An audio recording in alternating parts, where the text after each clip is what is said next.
Happy Wednesday to one and all. I'm Brigadier Sushil Basin from Mumbai, India, and I'm very, very happy to be here today. Uh, Today, we are going to be discussing a very, very interesting subject. Isn't it a very well established fact that leaders guide employees in the direction and purpose of their organization with influence, inspiration, and authority? And it's also quite a well established fact that the success of a structured organization depends largely on the quality of and the effectiveness of its leadership. Today, the focus is on a leader's personal productivity. And for that, who else could I wish to have as a expert guest than the number one productivity guru of Asia? And I know that when he comes online, he may not accept it. He's already told me there's no number one guru. That's what he says. But I know that he is number one productivity guru. Michael Podolinsky, our guest today, is doesn't require any introduction, but it's customary that I tell you something about him. Michael Podolinsky, he devotes his life to improving productivity and exponential growth for individuals, teams, and organizations. He teaches core values, ethics, discipline, priorities, maintaining a healthy life balance at work and at home, and so on. Michael has spoken over 3,700 days in 37 different countries on 7 continents. He is professionally speaking Hall of Fame awardee, Global Speaking Fellow, and a Certified Speaking Professional CSP, a Master Facilitator, Training of the Year, Star Trainer, and above all, he's fun. He's entertaining and he involves his audiences, and that I've seen more than twice. I first met Michael in 2019 in the Singapore APSS, which is the Asia Professional Speakers Summit or the convention. And then he came to Goa and we had a very nice interaction. Our interaction is recorded and it's there on my YouTube video. So, continuing further, based in Singapore, Michael often addresses multilingual groups with simultaneous or concurrent interpretation. Michael has never missed an engagement in 40 plus years. Thank the good Lord, he says. And that's dependability that you can trust. Michael's 770 plus clients include the United Nations, Microsoft, IBM, Medtronic, Mayo Clinic, Singapore Airlines, Thai Airways International, Hyatt, Sheraton, Westin, Marina Bay Sands, Pfizer, Sanofi Aventis, and the list goes on and on. But I'm more fascinated to talk about the top 100 CIOs in India, Times India, IBM India, and I'm most happy about the Professional Speakers Association of India, where I'm the founder president of the Mumbai chapter, and I have had some lovely interactions. Michael Podolinsky is also my personal coach, and he coaches me on professional speaking. So here we are to welcome, please give him a round of applause and welcome Michael Podolinsky. Well, thank you, my friend, and you are embellishing so much, and it's an honor to be with you. I feel like I'm in a room of wisdom when I'm around you, so that's great. Thank you so much, Mike. Thank you. You have been such a good friend, such a good guide, and I have always had a lot of inspiration from you. And thank you all for that. So, coming to today's topic, Mike, we are going to be focusing on, I said, and you heard me say, that it is a well established fact that leadership matters a lot. Leaders are the ones who guide their organizations in the right direction and purpose. And a lot of what happens in an organization depends on how effective its leadership is. In all this context, may I have your views on the personal productivity of a leader?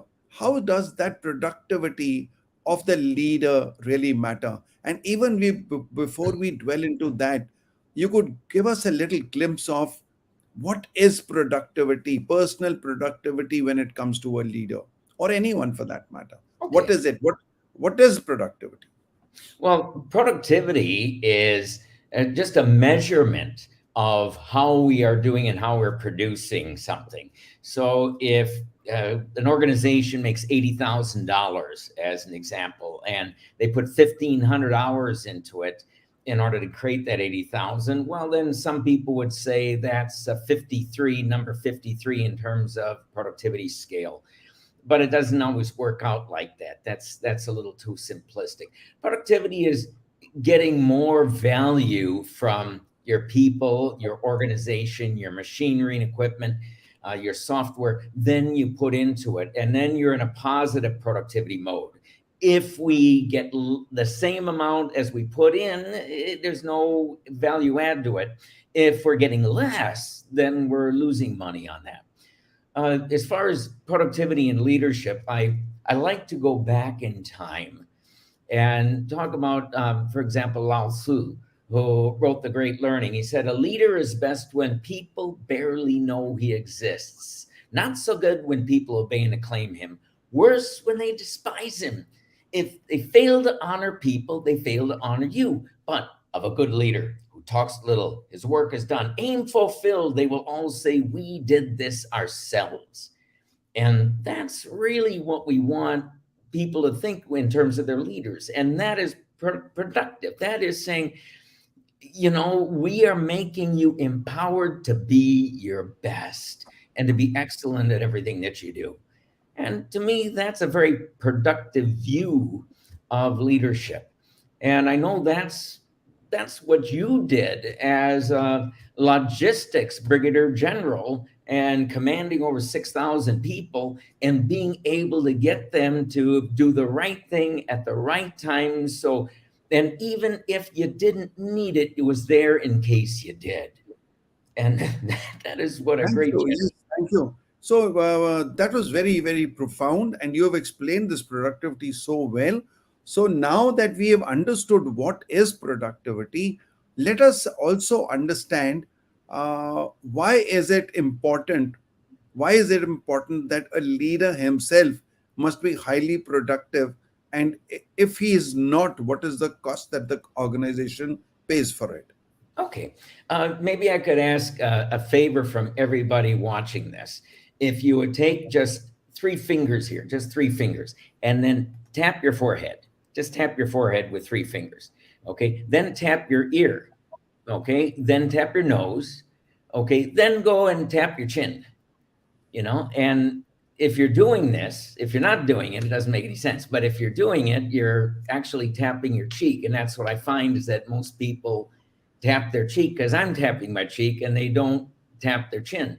When I said chin, it's just people follow our example more than anything else. How can a leader make their team productive if she or he is not living a productive life and lifestyle? For example, some leaders want people to work longer and longer and longer hours. And the more time you put in, you're going to get more out. No, it's the opposite. People get exhausted, burned out, and they really only have 4 productive hours in a day. And those are the ones you have to guard. Those are the ones you have to make sure you use effectively. But if you don't, use those 4 hours effectively, you're going to have pretty much a lame, wasted day. So we need to set the example and make sure that everybody is doing their very best during prime hours, key hours. and not taking their time, wasting it, and chit chat and a lot of other things. Whereas when they get into it and they starting to hit the ground running in the morning and get a lot done, um, look at a lot of leaders. They get more done in the first 2 hours of the day before everybody shows up, and then they do the rest of the day because it's constantly interrupted with questions and meetings and a lot of other things. So leaders need to show their people how to be productive.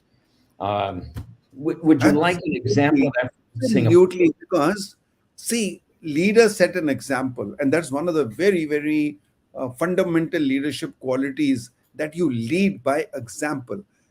And if you are productive yourself, I think two, three things happen. One is that you're seen to be productive, and when you're seen to be productive, people normally like to copy their leaders. They will like to emulate their leaders, and Yes. it becomes a mirror reflection. And the people will also become productive. That is point one. But Mike, you'll also agree with me that leaders, when they are productive, they also set that standard, and they have the right, they've earned the right to ask people to be productive. It can't be done when you tell people, I want you to be there at 8 o'clock, and you come at 9 o'clock. It doesn't work. It Yes. doesn't work, because people do what they see you doing. They don't do what they hear you saying.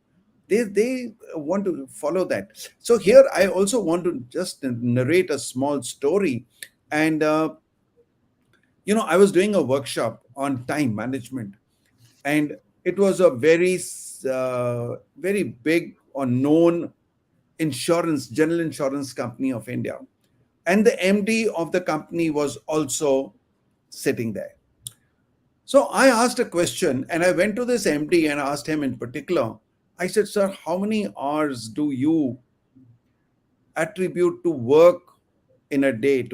How much do you contribute to the company in a day? And he said 4 to 5 hours.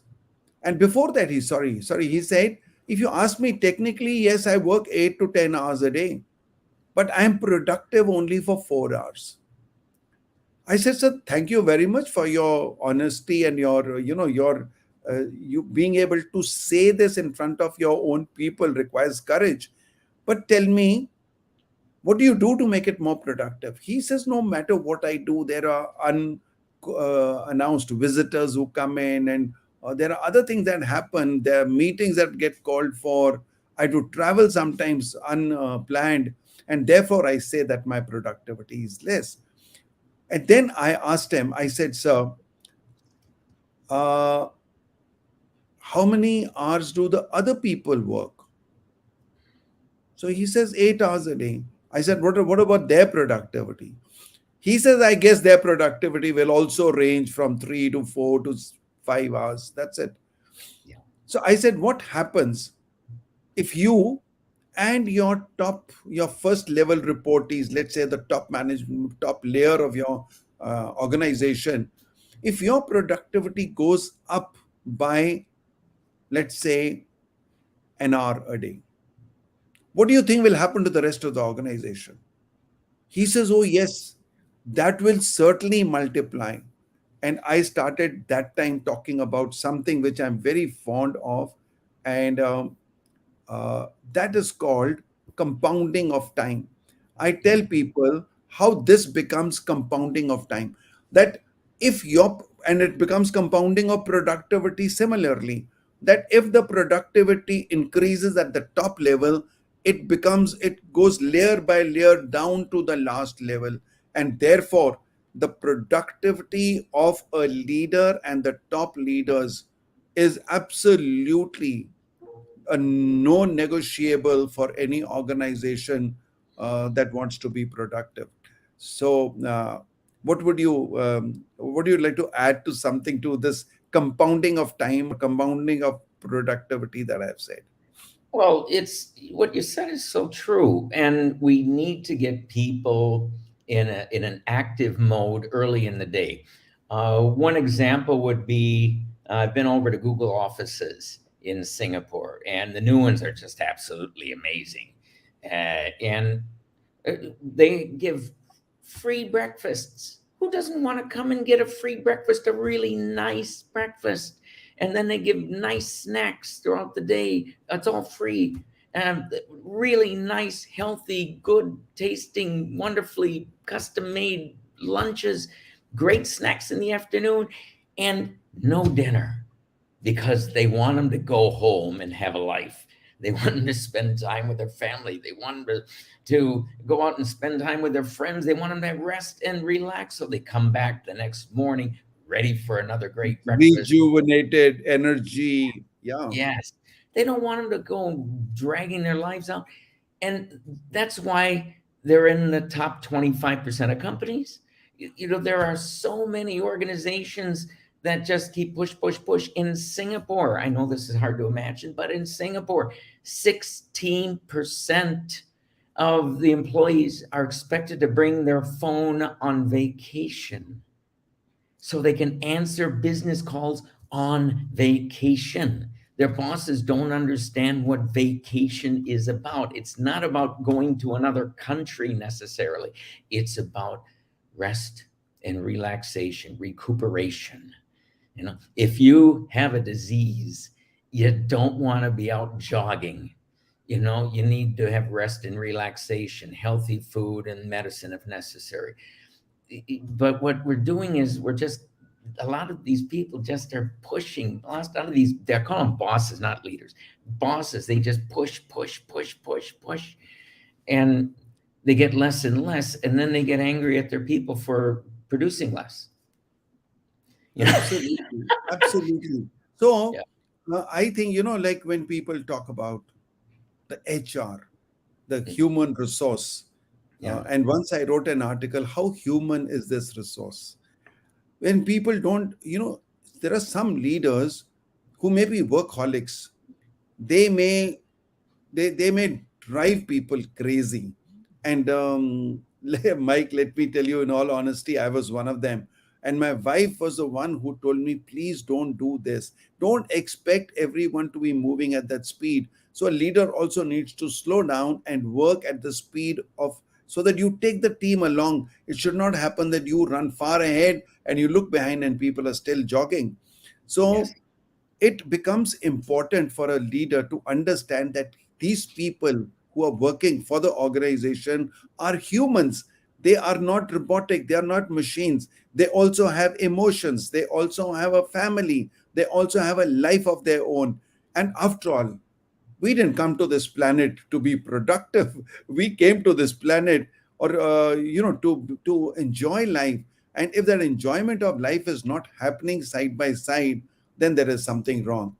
And like what you said, majority of the time, so let's say that we normally work 8 to 10 hours, and in this competitive world, I know that majority of the corporates stay longer than 8 to 10 hours.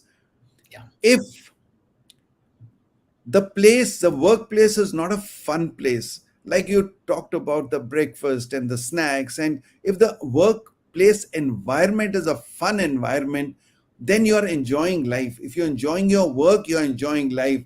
Because otherwise, when God asks you, when you go up there for an interview and he says, what did you do on the planet earth? Where did you enjoy yourself? And you say, no, I only enjoyed on the weekends, because that is all what I could do.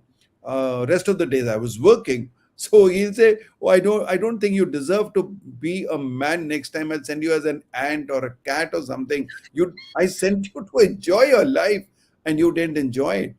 yeah, So I feel that somewhere that balance, what you talked of earlier, and you explained it so well, that it has to be balanced. Work while you work and play while you play. It's such an old saying, and I think it has to be done. You have to have a balanced life. You have to have time for for your family, for your children. But more importantly, Mike, I've really, really, worked on it later. Initially in my life, I once realized that I had time for everyone. I had time for my boss, I had time for my wife, I had time for my children, I had time for my friends, I even have time for my dog, but I didn't have time for myself. There Yeah. was no time. So I have now I ask everyone, and I've done it in my life. I dedicate about 1 to 1.5 hours of time, which is totally mine. There is no client, there's no wife, there's no children, there are no dogs. That is a time when I introspect. And that's at night before I go to sleep. I want my 1 hour before I sleep. I switch off my gadgets. I just take down my notebook and write down how did the day go, what went according to my plans, what didn't go according to my plans, what are the things that I must do tomorrow. And if I know what I'm going to do tomorrow, my priorities for tomorrow are laid down and I sleep with them, they settle down in my subconscious mind. Next morning, when I revise and get on to work, I've got the energy, I've got the clarity, I've got my priorities. The day is bound to go off better. Yes. So, this I think adds to a lot of productivity.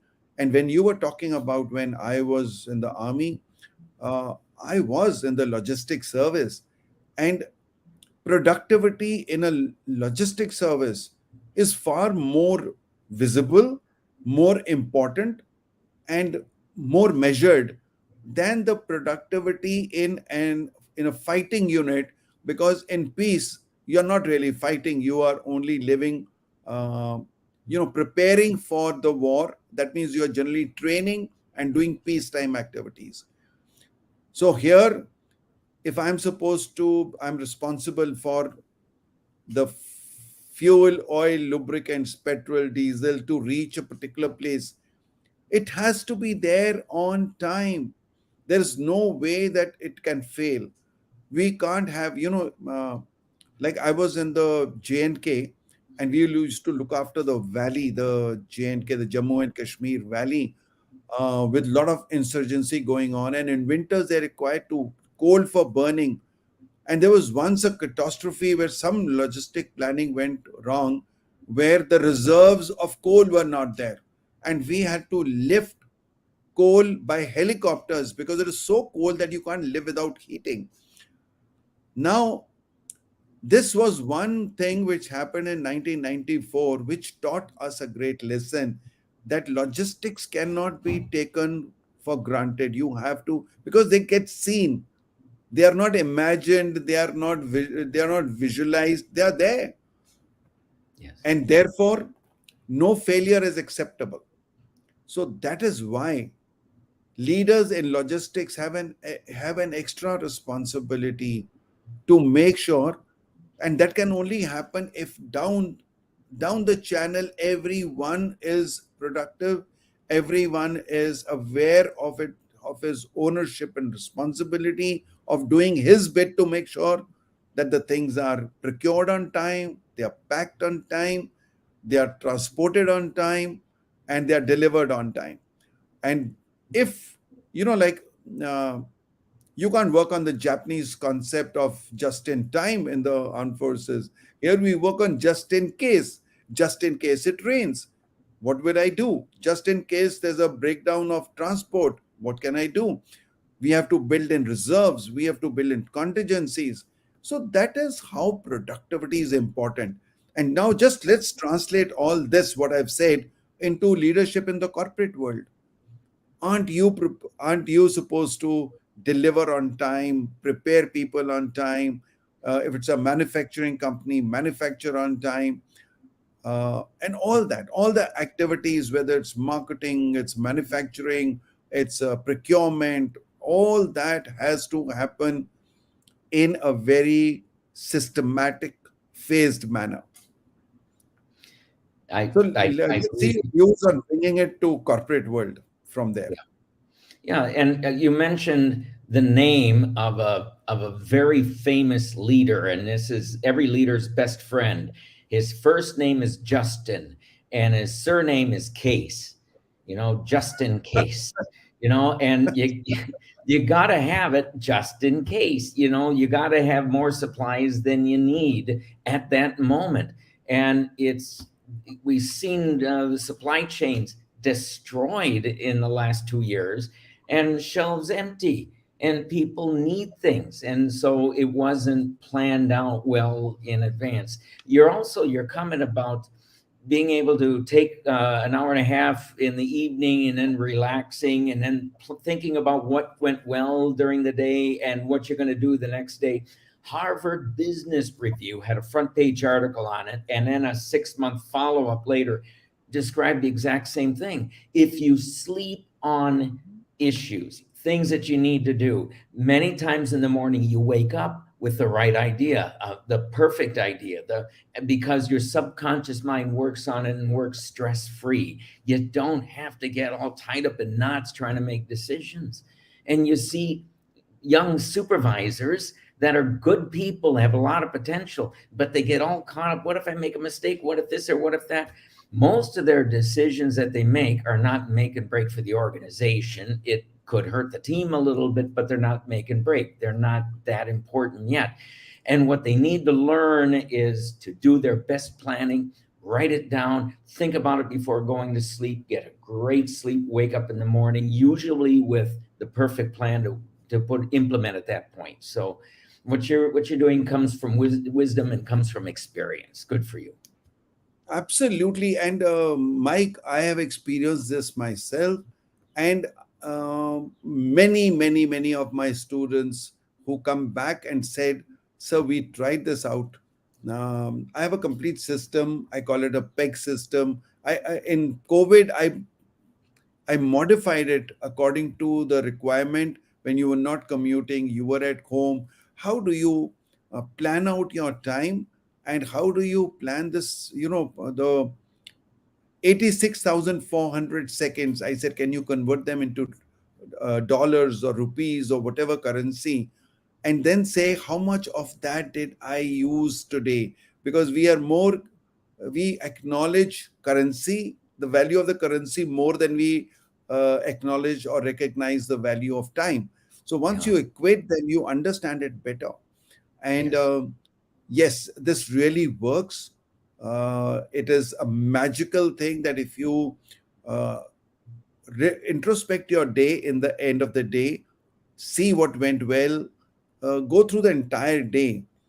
And Mike, what I've understood and what I advocate is that it is not the number. When I put down a number that today, out of 86,400 seconds, rupees, I'll convert them into, that I use 60,000 very well. It is not the number of 60,000 that matters, but because I reviewed my day from morning till evening, that exercise of reviewing actually makes me, what I say, time conscious. That I get the value of time. I become conscious that, oh, today my time was well utilized, not well utilized, very well utilized. And therefore, if I do it every day, it is it becomes my DNA. I don't have to think about value of time. I value time because it comes to me as natural as breathing does. Good for you. And that's a wonderful thing to do, and to be able to own that. And so many people are just, "Oh, what am I going to do next thing?" Or they get totally the opposite, get totally distracted by every little ding, sound, notification, and then go to this video, that video. I'll just watch one. Oh, that was good. And then five, four, three, two. Oh, okay, I'll watch one more. And then five, four, three, two. Oh, I'll watch one more. And after you watch one and reflect on it and study it and think about it, you can remember it and use it. But by the time you've watched three in a row, you don't even remember what the first one was.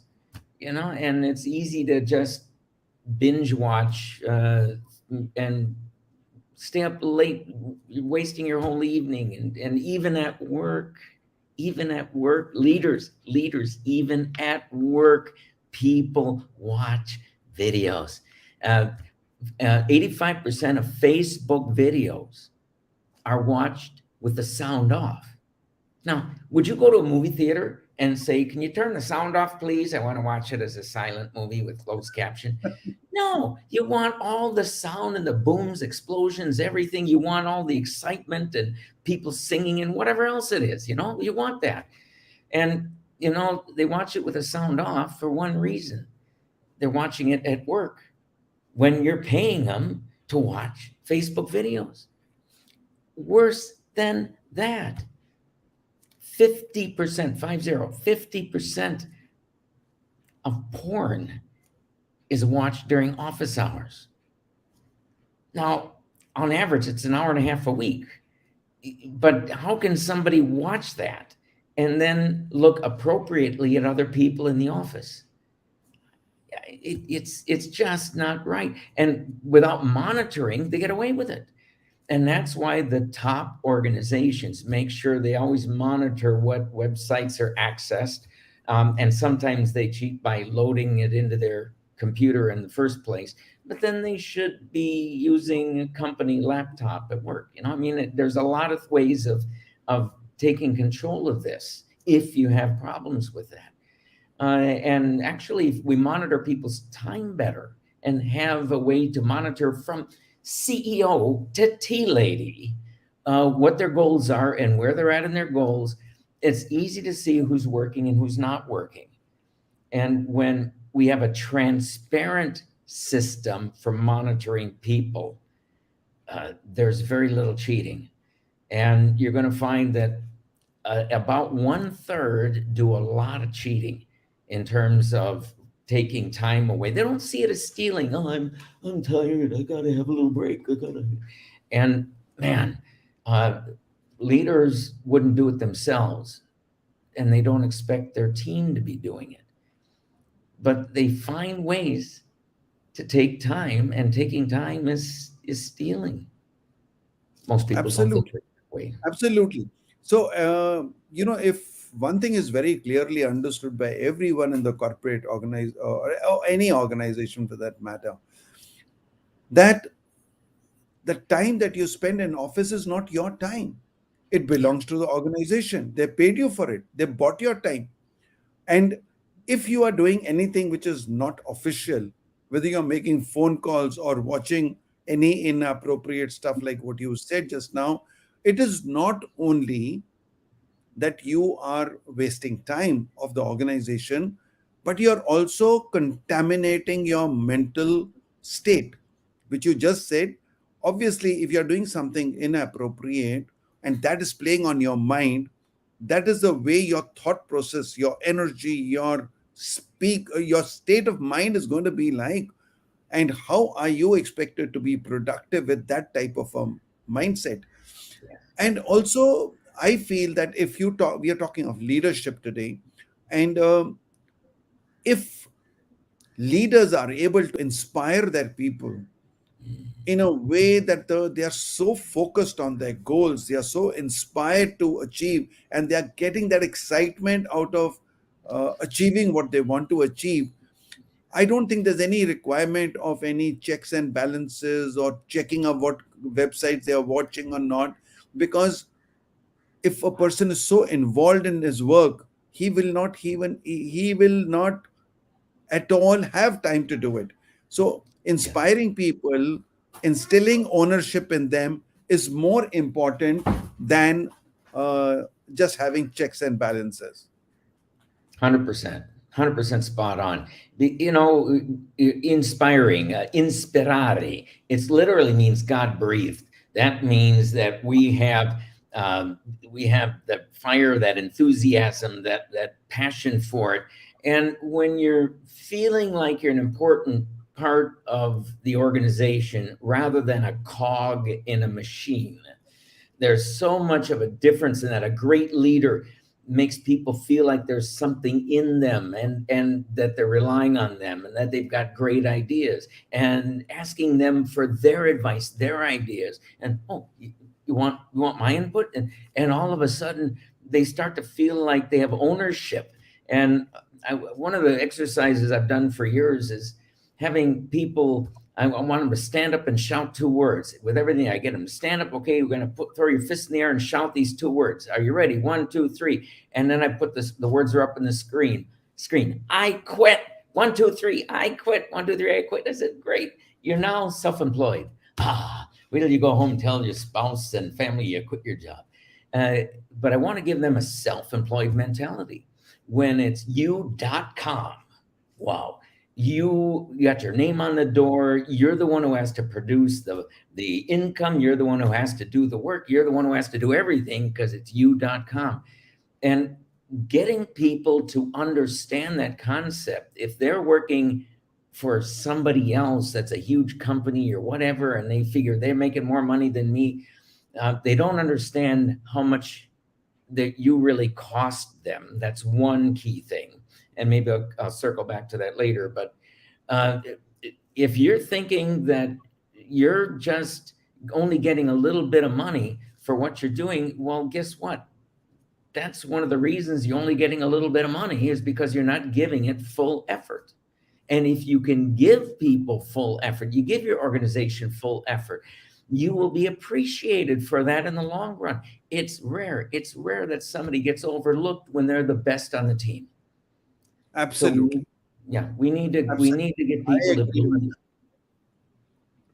I agree with that. And, Mike, another thing that was coming to my mind while you were talking of all this is forethought, is, Mm, being able to visualize uh, what is happening ahead. mm, So, if you can talk about uh,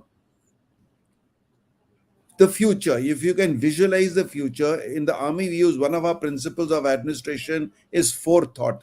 So if we want to be productive, we have to also imagine what all can go wrong. Did I cater for those contingencies that I could look at? So that becomes very, very important. I want to give you a little story on that. please. I was in the eastern part of India, and we had, I was a young captain, and I was in a supply depot Mm, where we store all types of rations, food stuff that is, and we were to be inspected by one of our senior inspecting officers who had come, and at night, he we got a message. Sorry, we had a party, and next day, he was supposed to be going somewhere else. And then our inspection was on the third day. So after the party, we went home, we went off to sleep. Next day was a day to prepare for the inspection, which would happen a day later. But at about 4 in the morning, I heard the sound of rain on the rooftop.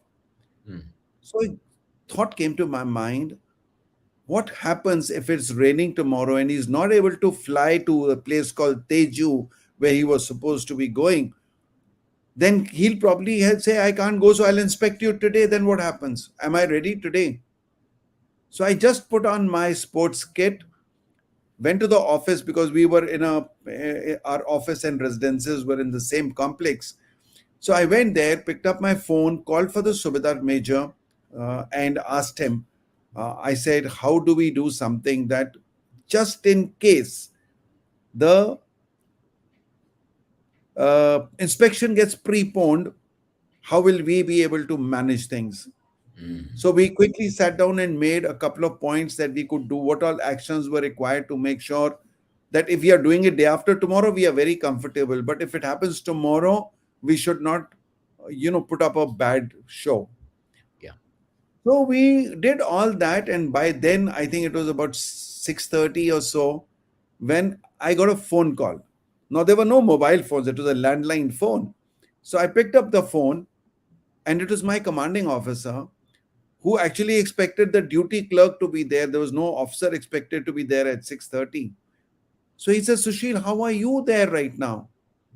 And I told him what happened, that I heard this raindrops and I was wondering if it starts, if the weather is not good for him to take a helicopter to Teju, he may, because then he has nothing else to do here, so he'll come and inspect us. He says, Sushil, I just got a message. That is exactly what is happening. He's coming to inspect us at 10 o'clock. And the inspection went off very well, and the commanding officer could not stop praising me for that thought. He said, what a wonderful thing that you could foresee what is happening and Yes. what could happen, and you prepared for it. Now it is so easy for us that if you were told at 7 o'clock, and we would have been panicking and running around and the inspection would not have had that type of a result that it had. So we have to have vision, we have to have forethought, and we have to work on contingencies and things that can happen and be prepared for them. So we've always been talking about the VUCA world, which is volatile, uncertain, complex, and ambiguous. And I don't know how many of our viewers would have known that the answer to deal with VUCA is also VUCA. The answer to deal with VUCA is vision. So the understanding, clarity, and agility and adaptability.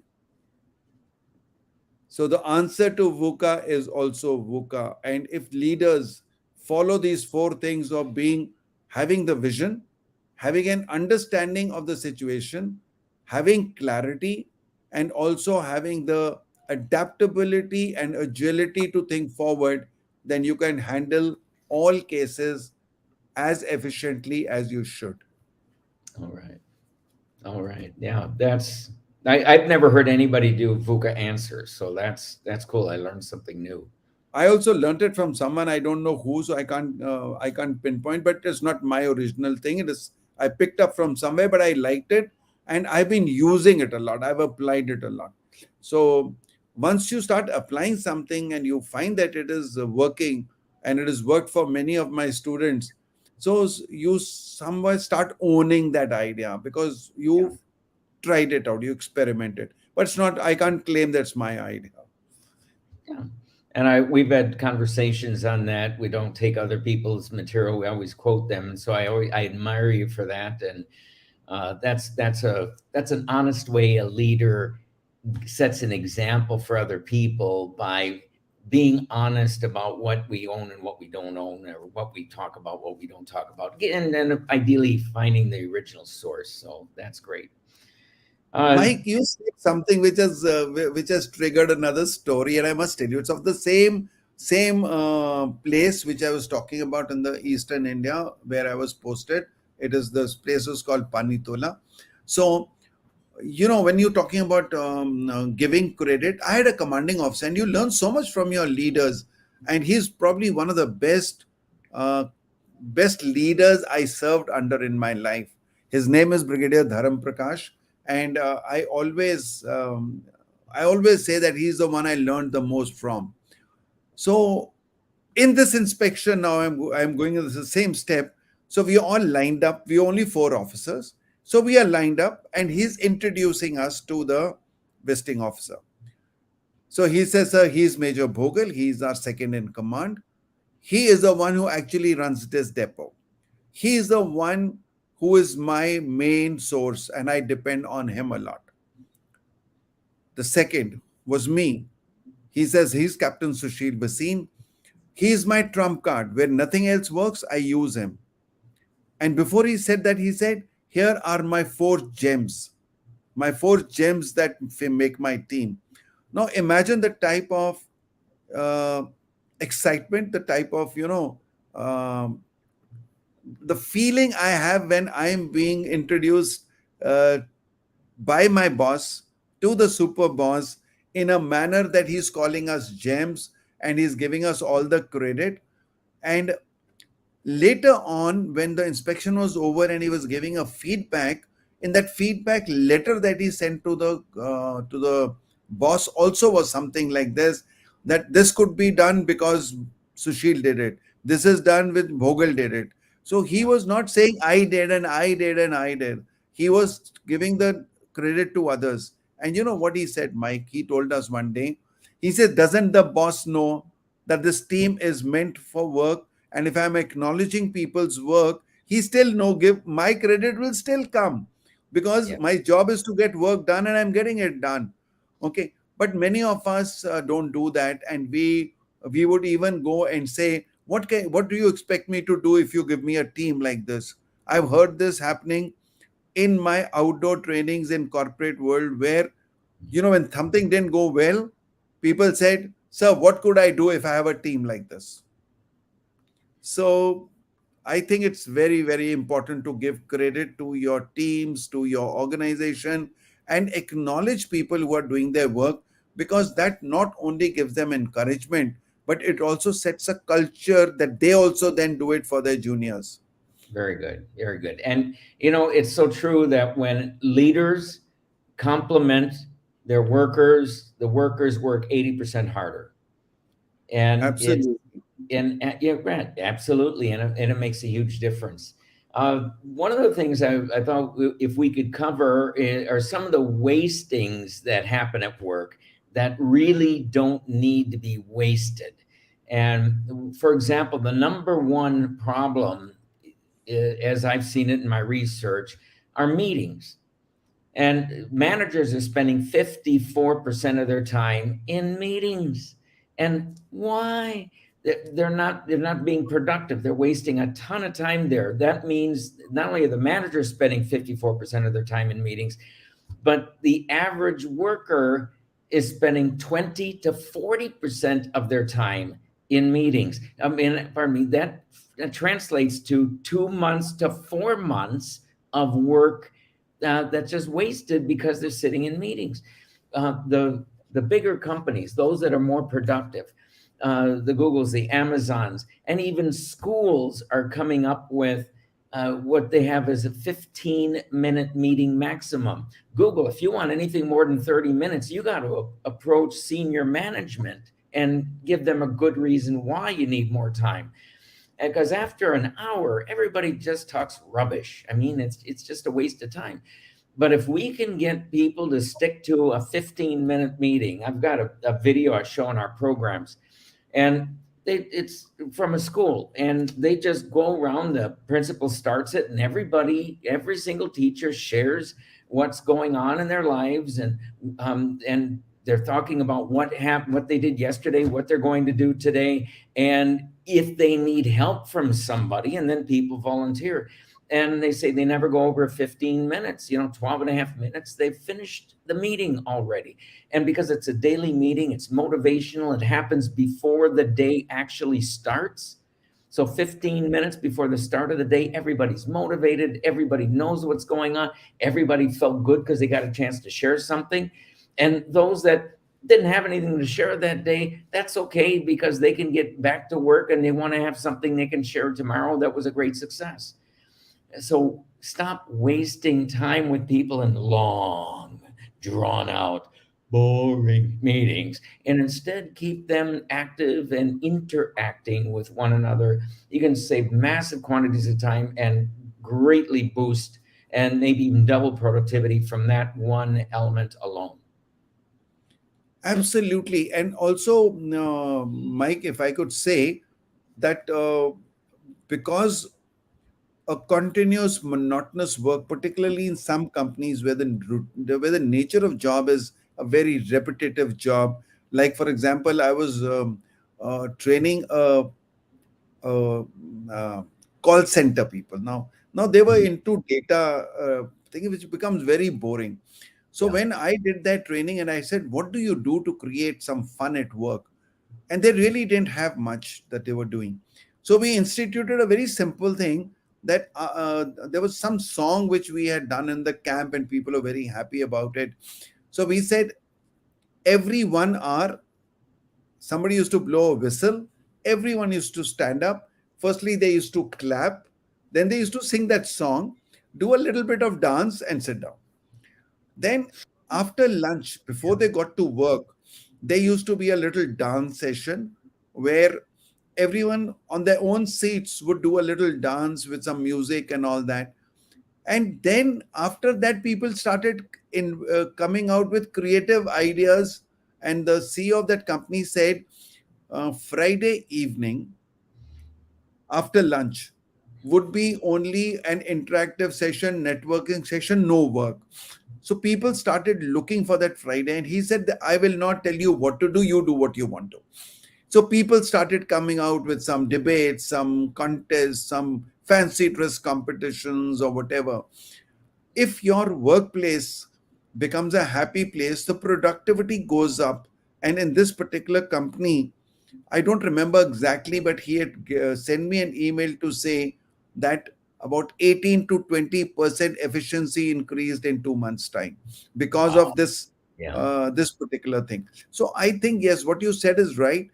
Boring meetings and all, if you can bring in more value and allow people more time, so that it's a matter of that sharpening the axe. It's a very old story that if you Yeah. don't sharpen your axe, your efficiency will keep going down. Exactly, exactly. I had a chance to work with a couple of Indian call centers too, and they had high turnover. And one of the big reasons, they're answering calls from America, and these Americans are angry because they didn't get the right part, the right service, it came damaged, or whatever it happened to be. It had some problem with whatever they were having to deal with, and they just felt depressed and abraded, abused, not appreciated at all, and so they had high turnover. And one of the suggestions I gave them seemed to work really well was simply to say, look, we're going to have at lunch every day when you have your lunch break, we want you to share your worst story from the day, the worst customer that called, and you share that. And the one who has the worst story at lunchtime and would have been maybe from the previous half day and then that morning, uh, the worst story wins a little gift, a meal voucher or something. And then the worst one at the end of the week gets a big bonus. And it's funny, but see, they're actually, when they're getting yelled at, they're going, oh, this is going to be the good one. This one's going to I'm going to win. I'm going to win today. I'm going to win. And it was a fun way to turn it from abuse to this is a winning one. And they would smile when they started hearing this, and they tried to be so nice to this person and try to turn, and many times they would turn around because they didn't feel like they were just going to get abused and beaten up. Instead, we turned it around into a positive as a way for them to win an award. Now, obviously, they didn't want people to be negative, but when they got one, I'm going to win this week. This is going to be my week. And the best one of the month got a bigger prize than the worst one. Or I should say best one, worst one doesn't matter. At the end of the year, got a bigger one or got an extra paid weekend holiday or something. But the point is, we can be more creative instead of just keeping on pushing people to do their jobs and trying to chastise them, when really we should be lifting them up and helping them do their job. And one of the key stats, 80% of Gen Y and Gen Z are really hoping that they'll have a manager who'll roll up his or her sleeves and help them out from time to time. We're not there to do their work for them, but from time to time when it's busy, it's an overload, roll up sleeves, do a little bit of work with them, show them you still can do it, and they will appreciate that. And it says that you're one of them, not somebody up in the ivory tower someplace up here. And that's an important thing. So that's just another little quick tip. Yeah.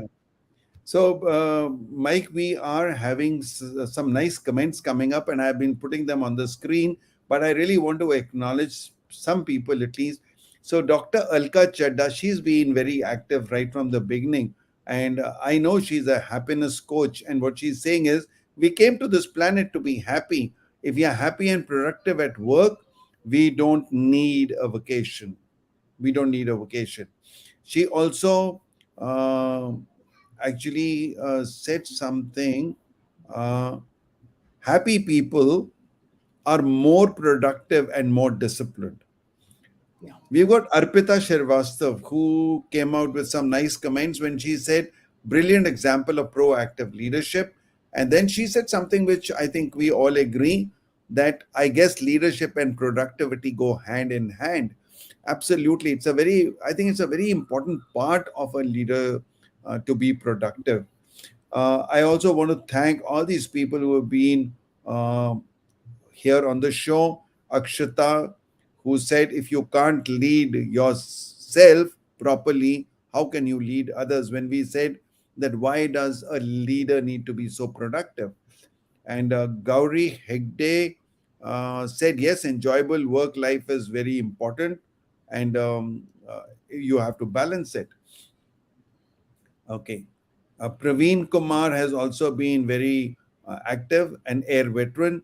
So he says happiness is missing in spite advancement of technologies uh, and all. And he's also said, yeah, happiness is missing. So thank you very much to all those who have been uh, answering. Yeah, I see now two more. I see Bindu saying excellent session, very productive. Sorry, here. And we've also got Sanjay Sachdeva. He's an HR professional in Chandigarh. Not to carry mobile on vacation. Yeah, he agrees with you there. Yeah. Yeah. And yeah, that's very, very interesting. So yeah, we have almost done 1 hour, and normally we try to keep to 1 hour. Mike, I like you to, in the end, give us one or two good tips on productivity, something that the viewers may not have heard before, something which is very unusual and not generally talked about. So let's see how can some productivity tips that you can give. Okay. A couple thoughts. Either we control distractions or distractions control us. And most people have all these notifications on their phone, on their laptop, on their pad, and they're constantly, ding, ding, ding, ding, ding, and it only takes a second, just a second, to go and look and dismiss it. Don't need it. No, oh, sorry. But it takes 11 to 23 minutes to get our brains back on track when we've been working on something that's a major project, and it becomes a terrible distraction for our day. So what I do personally is I have all of my notifications off. I mean, off. And I look at them when I choose. So instead of having the distractions distract me, the notifications are there when I choose to look. So I choose to look at 10, at 2, and at 6, and then I'm done for the day. I check them 3 times a day. And that's why some people who want instantaneous answers are a little frustrated with me. Well, gee, I sent you the notice 3 times. Wait, really? When? Well, at 3 o'clock, 3:30, and 3:45. And I'm sorry, but I don't check it during those time periods. And this is why I'm able to get more done than you. And when I do talk to you, I'll have something fully prepared because it'll be under my control. And it's hard for people to get that. I totally agree with you, and I also realized, Mike, I do the same thing. There are some of my friends, whatever time of day or night you send them a WhatsApp message, you'll get an instant answer. But you will not find me giving instant answers. It is just by luck that you know, if you send a WhatsApp message and I was online, I answer it. But I have discovered one thing, and I'm sure without knowing, I can guess that you would probably say the same thing. That after a while, people who deal with you get to know the way of your working, and they accept delayed answers. They understand. So, in the beginning, they'll get upset and say, "Oh, I sent you messages, you didn't answer." But when you tell them, I tell people, see, I have a way of doing things. When I'm doing some concentrate one work which involves concentration, I don't look up my messages. So please allow me. I'll give you answers when I do at a particular interval. So when people come to know that that's a pattern, they start accepting you more easily. And I think in any case, my productivity is my priority, and I will not. When I reply to messages, I reply to emails, I am working on your priority. My productivity is to work on my priorities, and my priority may be different from yours. So sorry, I'll first do my priority. I'm very selfish there. I must look at my priority for my productivity before I look at yours. Well, that's why in a battle, You got to protect the general, because if the general goes down, everybody goes down. And Yeah. that's why you got to protect your own priorities so that you can make the team productive. You can encourage them to do the right thing. And that builds a really solid team that can do some great things in the industry or government or wherever you happen to be working. Leaders need to protect their own time and to teach their people to protect theirs as well. Thank you. Any more? Well, we've made 1 hour here. I got another little thought. Oh, last one, last. Yeah, Uh, please. do you want people to interrupt you constantly, nonstop throughout the day? My guess is no. True? Uh, if anybody has ever been to university or to a polytechnic before, you can't go into somebody who's lecturing and interrupt them. And say, "Hey, I need to talk to you about." You can't. So what every professor, what every lecturer does is posts office hours of when you can see this person, and they'll put down a list of time, different times, 15-minute times and so forth, and people can sign up in advance for having a meeting with their professor.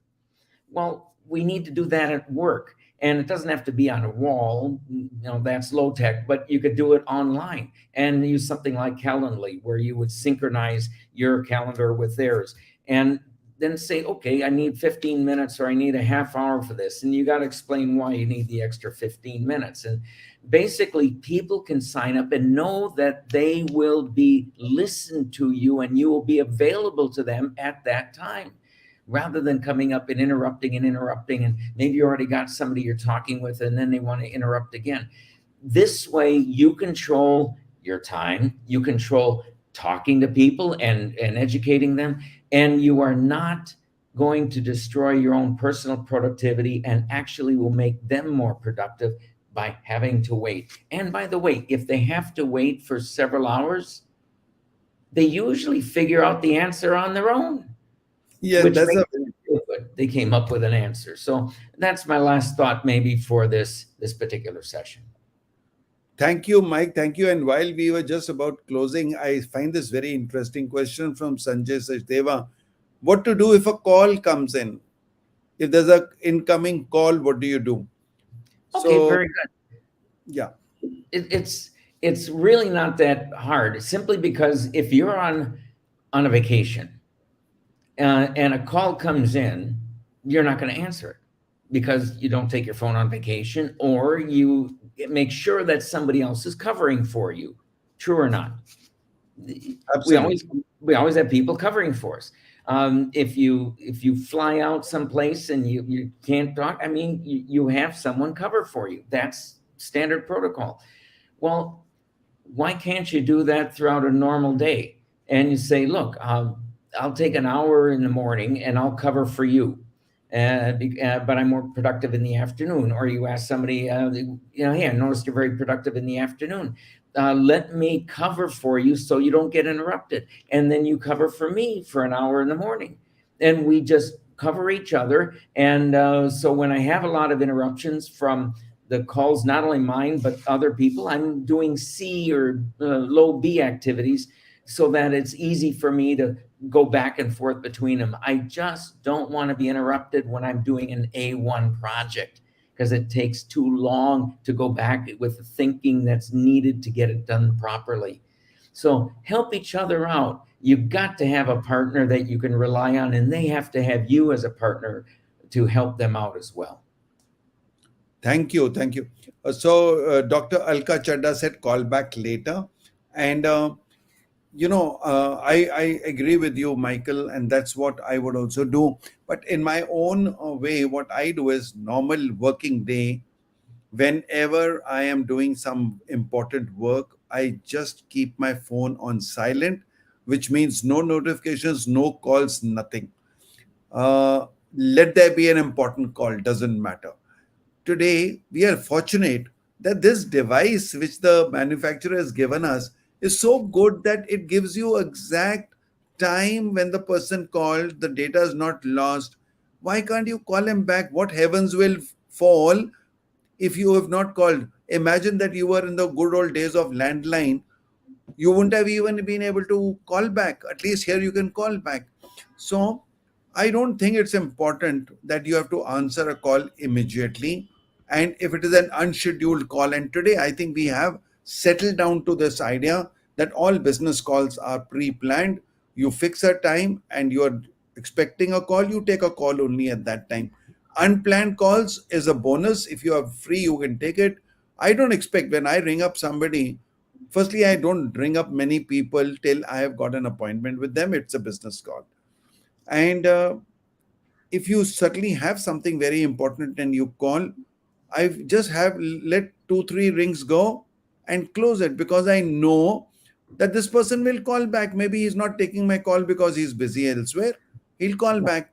So the system of callback, the system of information available is enough and it does cater for this. But I certainly feel taking a call, taking a call, again, like what Michael said just now, takes you 9 to 17 minutes to get back to the thread. So if I was writing something important, if I'm writing a project report, for example, or I'm writing a proposal for a client, where normally I put my heart and soul into it, if I take a call, it takes me anything from 9 to 17 minutes to get back to that thread where I left that mail. So I lose my thought. Why would I do that? So it is better not to do it. Take your call later. No Yes. problems. Yes. Well done. So, Thank you for Mike, that. thank you very much for this, for investing your time with us. Uh, I really appreciate your doing that. And thank you very much. You have given a lot of value, to our listeners, and I hope they have gained. And there will be many who at 5 o'clock may not have come, who will listen to us in the recorded version. We will look forward to more comments from you all. I want to thank all of you who came and who have also commented. And I will also look forward to more people who will listen to this and come back later. Uh, I also want to tell all my friends that I do this session alternate Wednesday. Every alternate Wednesday at the same time, 5 p.m. if we have a speaker from anywhere in this region. But if we have a speaker from USA or Canada, then we do it at 9 p.m. so that we don't wake them up at 4 o'clock in the morning to do a call for us. So thank you very much, and I'm so happy. I see that there were some more silent people who are now coming and acknowledging. So yeah, thank you so much. Thank you so much for learning, and it's nice to see acknowledgements like this, which I can't really pronounce his name, Roimunda de Vera. So it says, thanks to Sheil and Mike for the valuable insights and learnings. Thank you for coming and thank you for investing your time. Thank you, Mike, once again, and looking forward to more interactions with you. There's always a pleasure being with you and learning from you. I'm excited about it being with you. I'm learning from you and excited about coming up with a series of short books and audio books that would be able to explain a lot of these things in detail and not be a long, long, long read because attention spans are getting a little shorter and people are jammed for time. So, in the right size, I think it'll be a good learning for everyone. Thank you very much. I think I'm very excited about this series of books that we are going to do, and yeah, looking forward to that experience. Wonderful. Thank you Thank much. you And so thank much. you all for attending. Thank you very much. Thank you, everyone, and see you on the 15th of June when we'll have the next session.